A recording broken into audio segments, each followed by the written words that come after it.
palavra profética na Bíblia, ela acontece de duas maneiras. Ela acontece naquele tempo e ela acontece no futuro também. Por exemplo, quando você lê em Isaías 14, Ezequiel 28, falando sobre o rei da Babilônia, o rei de Tiro, está falando para o rei da Babilônia e do rei de Tiro, mas lá no meio tem palavras que não se encaixam a nenhum desses dois reis, porque falam, por exemplo, estavas no Éden, jardim de Deus, entre pedras afogueadas andavas, como caíste do céu, ó estrela da manhã. É evidente que não está falando daqueles dois reis. De repente, o cenário muda, e é o que acontece na profecia de Daniel. Muitas pessoas interpretam aquela profecia da seguinte maneira: bom, isto já aconteceu, pastor. Isto, Antíoco Epifânio, ele entrou lá no santuário antes do nascimento de Cristo, e ele ofereceu um porco lá no altar, ele profanou aquele lugar, e esta profecia já se cumpriu. Mas Jesus fala em Mateus 24, quando ele fala sobre as últimas coisas, e ele diz, olha, e ele cita o mesmo texto: quando acontecer o abominável da desolação, quem lê entenda. E ele cita isso daí: ai das que estiverem grávidas. É evidente, algumas outras pessoas falam o seguinte: pastor, isso daí talvez possa ter acontecido no ano 70, quando Tito invadiu a cidade de Jerusalém, destruiu o templo. Mas na verdade, Jesus não estava falando de algo que iria acontecer menos de 40 anos depois da crucificação. Tito derrubou a cidade de Jerusalém no ano 70. Se Jesus foi crucificado por volta do ano 33 ou 30 da nossa era, evidentemente que menos de 40 anos se passaram. Jesus estava olhando para um futuro muito longe. Ele estava falando: quando ouvirdes falar de guerras e rumores de guerras e terremotos e nações contra nações, olha, isto é o princípio do fim. E então ele fala: e este evangelho do reino será pregado a todas as nações, para testemunha a todas as nações. E então ele vai falar esta palavra. É evidente que ele não está falando sobre algo que iria acontecer dali a 30 anos. Ele estava olhando para um tempo muito além. Ele está falando sobre a segunda vinda dele para os seus discípulos.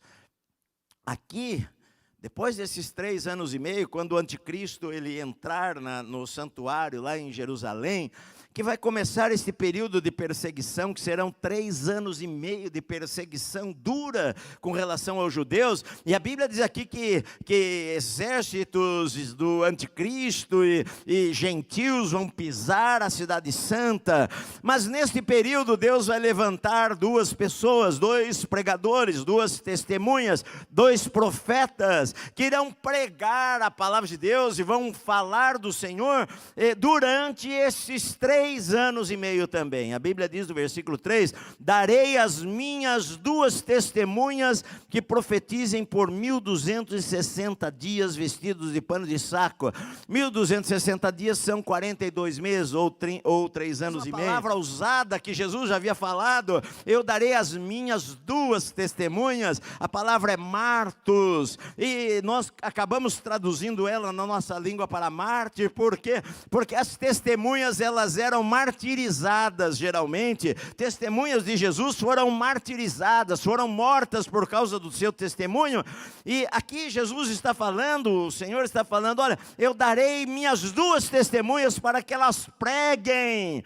A palavra profetizar não significa falar assim, diz o Senhor, vai acontecer isto e isto. A palavra profetizar é pregar. Elas vêm para pregar, elas vêm para dar testemunho do Senhor, elas vêm para falar que Jesus é o Messias, elas vêm para falar sobre o julgamento final, elas vêm para falar que o inferno está às portas, elas vêm para falar que está terminando o tempo.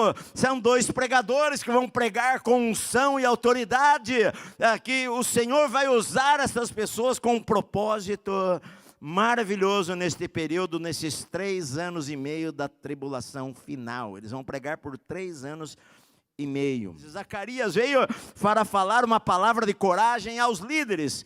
Zacarias veio para falar, principalmente para animar 2 homens, animar a Josué, que era o sacerdote, e animar a Zorobabel, que era o governador, e que deveria continuar a reconstrução do templo.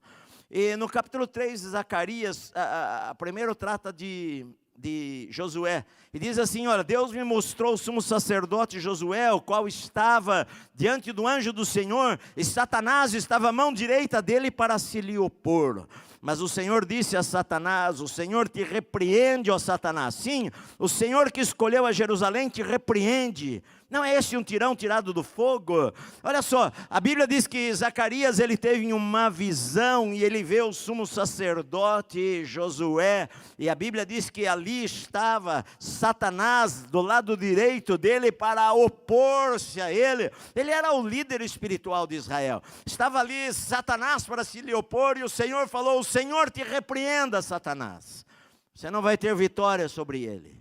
E a Bíblia diz que Josué estava sujo, com as suas vestes sujas, diante do anjo do Senhor. E se vocês e os seus companheiros obedecerem a palavra, obedecerem ao Senhor, eu vou abençoar vocês. Essa era a palavra de encorajamento que Zacarias estava falando para Josué. Eles estavam desanimados para reconstruir o templo, mas Deus estava dizendo para o sacerdote, olha, se vocês me obedecerem, eu vou abençoar a vida de vocês, e eu vou abençoar a nação de Israel espiritualmente. Vai haver um mover espiritual, um avivamento espiritual no meio de Israel. Olha, vocês vão se alegrar quando virem o prumo. O prumo é aquilo que mede, né? O que o pedreiro usa lá para medir se está reto. Quando vocês verem o prumo na mão de Zorobabel, vocês vão se alegrar vendo que a obra já terminou. É isso que ele está dizendo aqui. É uma palavra de Deus para Zorobabel e para Josué, para encorajá-los.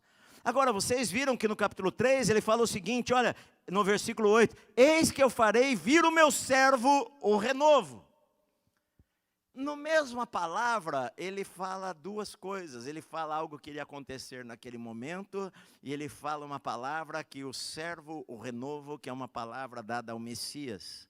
E ele fala, o meu servo, o renovo, vai vir. Ao mesmo tempo que a Bíblia às vezes dá uma palavra que vai acontecer agora, ela também está dando uma palavra que vai acontecer talvez dali a milhares de anos. Isso é uma palavra de profecia. Versículo 11, prossegui e lhe perguntei, olha só, que são as duas oliveiras, a direita e a esquerda daquele candelabro? Porque as oliveiras derramavam azeite no candelabro sem que a mão do homem fizesse nada. Porque ele diz aqui, olha, tornando a falar, lhe perguntei, que são aqueles dois raminhos de oliveira que estão junto aos dois tubos de ouro, que vertem de si azeite dourado? Olha, de lá da oliveira tem ramos caindo um azeite dourado sobre os tubos do candelabro, para manter a chama acesa, sem que o homem coloque a sua mão, não é por força nem por poder, mas pelo Espírito de Deus, é graça sobre graça. O Senhor vai fazer isso daí? Falou. Então ele disse, são os dois ungidos, que assistem junto ao Senhor de toda a terra. Olha só. Ele pergunta, quem são as duas oliveiras?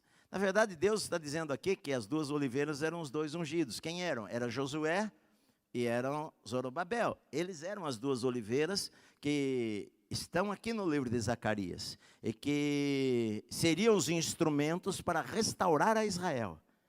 É isso que o capítulo está falando. Estas duas oliveiras, que seriam Josué, o sacerdote, e Zorobabel, o construtor, o governador. Eles eram as duas oliveiras no livro de Zacarias para a reconstrução de Israel, para trazer o povo de Israel para adorar a Deus, para trazer o povo de Israel a sonhar de novo, para trazer um avivamento ao povo de Israel. Na época de Esdras, eles seriam os dois homens usados por Deus, e foram, porque Esdras, a palavra de Esdras, de Ageu, Zacarias, eram voltadas para esses dois. Vamos lá, Josué, restabelecendo o culto ao Senhor, e Zorobabel construindo o templo.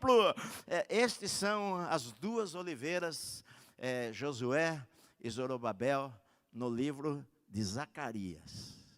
Quem são? São estes dois homens. A missão delas é fazer o que as duas oliveiras de Zacarias fizeram, que é restaurar o povo de Deus, é trazer o povo de Deus de volta para Deus. É uma palavra que serviu para aquele tempo e que serviu para a época do renovo também. E esta seria a missão destas duas testemunhas que vão pregar durante 3 anos e meio na cidade de Jerusalém. Naquele dia vai reconhecer que Jesus é o Messias prometido, a raiz de Davi, o leão da tribo de Judá, aquele que foi morto e viveu. E Zacarias fala lá, e eles chorarão sobre aquele que o transpassaram e vão reconhecer que Jesus é o Senhor, juntamente com a igreja de Cristo. Amém, minha amada? Senhor querido, nós ouvimos a Tua palavra nesta noite, e é uma alegria estudarmos a Tua palavra, porque ela enche o nosso coração de esperança.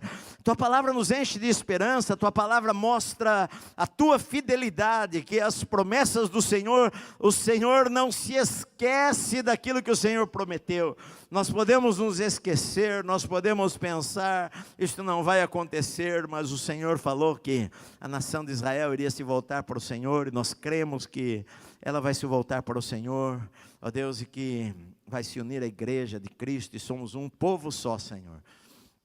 Somos gratos porque nós podemos, enquanto estamos aqui, trabalharmos para o Senhor, que o Senhor que fez a promessa, e que vai recompensar a cada pessoa, aos pequenos e aos grandes. O Senhor tem recompensas para nós, pela fidelidade em fazermos o que o Senhor nos chamou para fazer, Pai. Nós somos gratos ao Senhor, em nome de Jesus. Amém.